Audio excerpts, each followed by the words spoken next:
here we are at Lost Maples State Natural Area in Texas.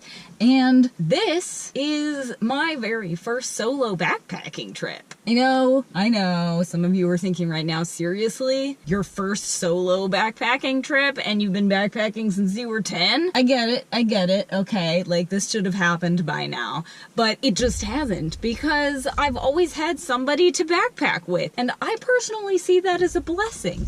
Because, it's more fun to backpack with other people. And since Josh and I have been together for so long and we both enjoy backpacking, we've never really had to go by ourselves. We've always had somebody to go with. However, Josh had to work this week and I need to sleep outdoors. I can't explain it to anyone who's not an avid outdoors lover, but for those of you who are, you get it. Like, there's just something about sleeping outdoors that you need. It's fulfilling. The stars and the rain and the wind and the grass and the sounds and the separation, and it's wonderful.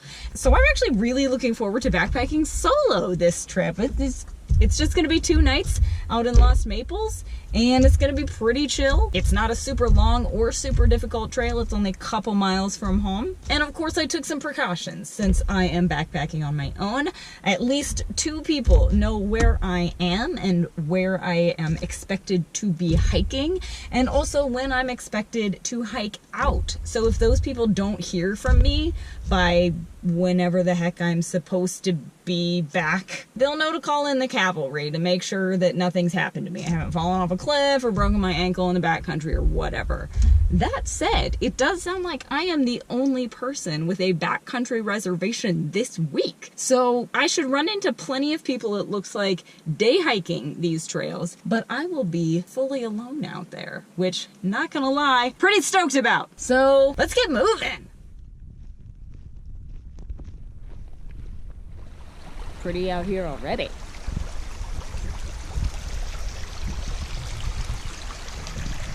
Best spot to take a break for lunch is one where you can also soak your feet.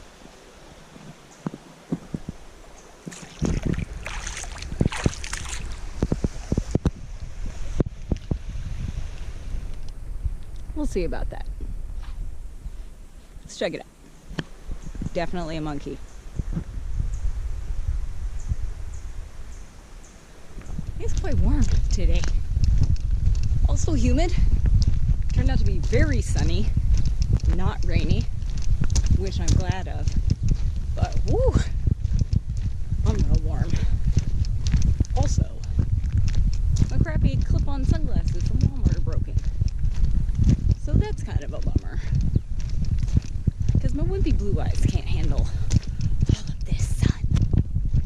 But we're making them work. They just pop off every minute and a half or so.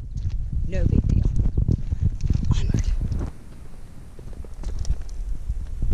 Now's when I really wish I would have had my trekking poles. Whew. Yep. It's up. It's a lot up.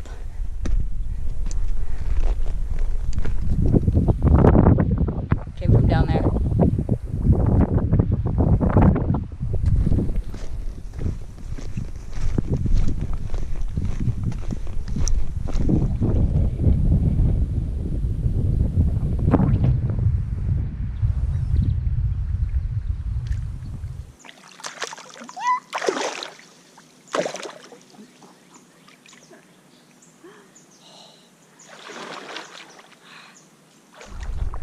This is what I was looking forward to for about the last 3 hours. And I just saw a snake swimming in the lake there. So I'm not afraid of snakes, but I am respectful of their space. So that will be the end of my swimming today.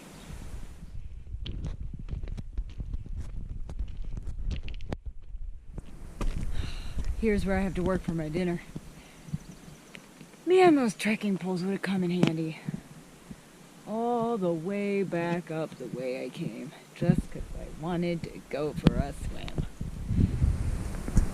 Well, I made it up that very long, very steep hill, and made it to campsite B here at Lost Maples. And I think I have found my site, and it's time to set up camp.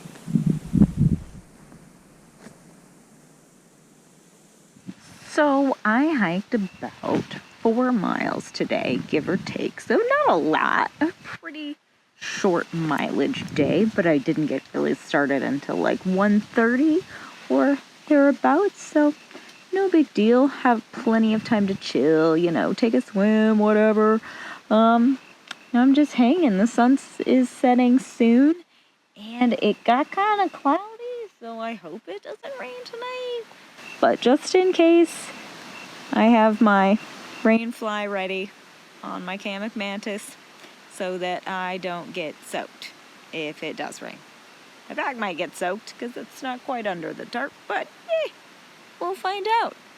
So here's to that. I'm gonna read a little bit, chill, maybe listen to an audio story. I don't know. See you in the morning.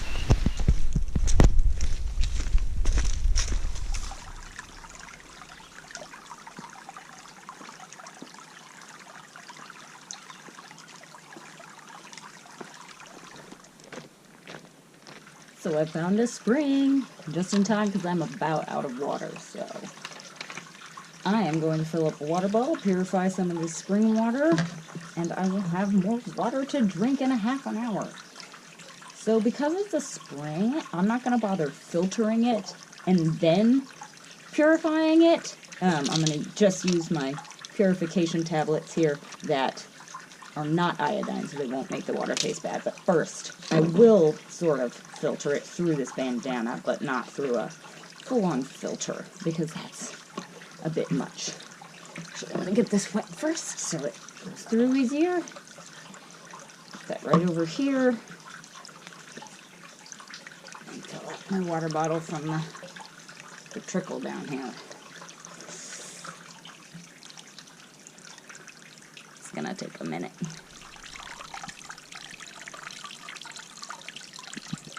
So I used a bandana, which I will now wring out and put back on my head, to filter out any solids that might have made it through the water, because that happens. I mean, it's spring water, it's natural, it's probably dirt in it and leaves. I did fill my water bottle as close to the spring, outlet as possible, so it doesn't have a lot of chance to pick up all the nasties. And probably nothing has peed in it recently. That said, I still want to make sure I filter out any solids before I add my purification tablets. Yes, and I only need one. Put that on. Fill it up. I will wipe off the rim, and then I will pour it into my bladder so that I can drink purified water straight from the spring. Let's see, note the time. It's 10:42 a.m. So at 11:15, I can drink this. Huzzah! This is a little concoction of my own design with some freeze-dried vegetables and spices and herbs and stuff. Dinner. I'm so hungry.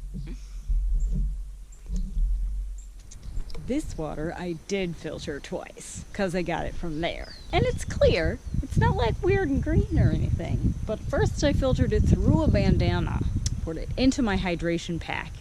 Then I used my Sawyer filter to filter it through a 0.2 micron water filter. And then I used a purification tab to make sure that I took care of everything, like viruses, bacteria, and cryptosporidium cysts, because who knows what's in that water. And because I did a giant circle today, I get to go right back up this super steep hill that I went down and up yesterday. I'm so excited. At least now it's in shade. That's a win. And I'm off. So it's a little bittersweet hiking out on the last day. But here we go. I am, however, craving a big old juicy veggie burger. So that may have to happen soon. here we are, back at the car. Made it back safe and sound. My mother will be very pleased, as she was the individual most worried about me and my survival out here alone. Of course, plenty of people have asked in the past and did ask before this trip, you know, like, wasn't I worried or was I scared to get out here by myself? No, not really. That said, I've never had, I guess, what many would consider a healthy sense of fear. I don't worry unnecessarily about all of the things that could possibly happen. Of course, that said, I was concerned about pretty much the same things I'd be concerned about if I was backpacking with Josh. For example, a crazy person could kill both of us almost as easily as one of us, you know, especially if we got surprised in our sleep. Either way, I worried that one of us is going to get bitten by a snake. That said, overcoming these sorts of concerns is just a matter of preparation and planning. Honestly, when I backpack alone or with Josh, I carry a big knife, and I am willing to use it. Other concerns, you know, snake bites, things like that, I'm just as likely to get bitten by a snake when I'm by myself as I am with Josh. It's just a matter of being prepared for that eventuality. For example, I don't carry a snake bite kit because those are totally unnecessary and don't work. But if I'm going alone, there are other tools I need to take, like a whistle. Use in an emergency to blast out an SOS. Also, just when I'm hiking, knowing what parts of the trail I had service or might have service, like high points, things like that, and knowing that if something does happen, I just need to get back to one of those points where I had cell service and I can call for help. Or if somebody comes across the trail and finds me in distress, I can tell them where they can get service so they can call for help. You know, stuff like that. It's important. But also making sure I'm carrying all the tools I need to take care of myself, like a first aid kit, and also knowing how to react and respond if, say, an animal is to attack. You know, like, you don't respond the same if there's a mountain lion as you do if there's a grizzly bear or a moose or a feral hog or whatever, and knowing how to respond to any encounters you may have with any animals who reside in the area in which you are hiking. Josh isn't out here to help me fight off a mountain lion, so I need to know what to do if I see one pop out of the bushes down the trail. That said, it's a beautiful thing being in the outdoors alone. Just the quiet and calm and having control over your own decisions for the day is great. I highly recommend it to anyone. Few tips though for ladies who are going backpacking solo. Make sure you bring a knife or mace or something to defend yourself. Also make sure you know how to use things like a map and a compass. Make sure you know how to use everything in your first aid kit and how to react to things that might happen, like twisted ankles, snake bites, that sort of thing, allergic reactions. But also maybe consider sticking to trails that are fairly well traveled. For example, especially if you're new to solo backpacking, maybe don't hike out into the wilderness where there are no trails and no cell service and an emergency GPS is your only way to call out a distress signal. I feel pretty confident on a trail like this, even though there weren't that many people backpacking out there. There were plenty of day hikers who, if something were to happen to me on the trail, I twist an ankle or I pass out because of heat exhaustion or something like that, somebody's going to find me within at least an hour and is going to call for help, and it's not going to be that big of a deal. Hardly a half an hour passed out there that I didn't pass someone, and that's a reassuring thing when you know that there are other people out there who can help. And also, the more people who are out there, the less likely you're going to need to use this on a crazy person. Because what crazy person is going to attack you when like 6 people just passed you both on the trail? I mean, it seems highly unlikely. That said, no, I am not afraid of solo backpacking as a female, nor should you be. Just be smart about it. That said, dudes, you need to be smart about it too. Please look back at all of the tales you have ever heard of people getting like trapped and I don't know, having to saw their arm off. It was because they didn't go prepared. Okay? That's all. And all of those people were dudes. Okay? I can't think of a single story where a woman had to saw her own arm off because A, she didn't tell people where she was going, B, she didn't tell anybody when she was going to be back, and C, didn't have an emergency locating device or a way to call for help. So, this is not strictly a message for female solo backpackers. It is for men, boys, girls. Maybe small children shouldn't be solo backpacking, but it's for everybody. If you're going out there alone, Just be smart about it. Thanks for watching, guys, and I'm gonna go get a veggie cheeseburger and probably some fries and maybe a milkshake, because that's the food my dad taught me was what you ate after backpacking. Peace out, guys. Wander on.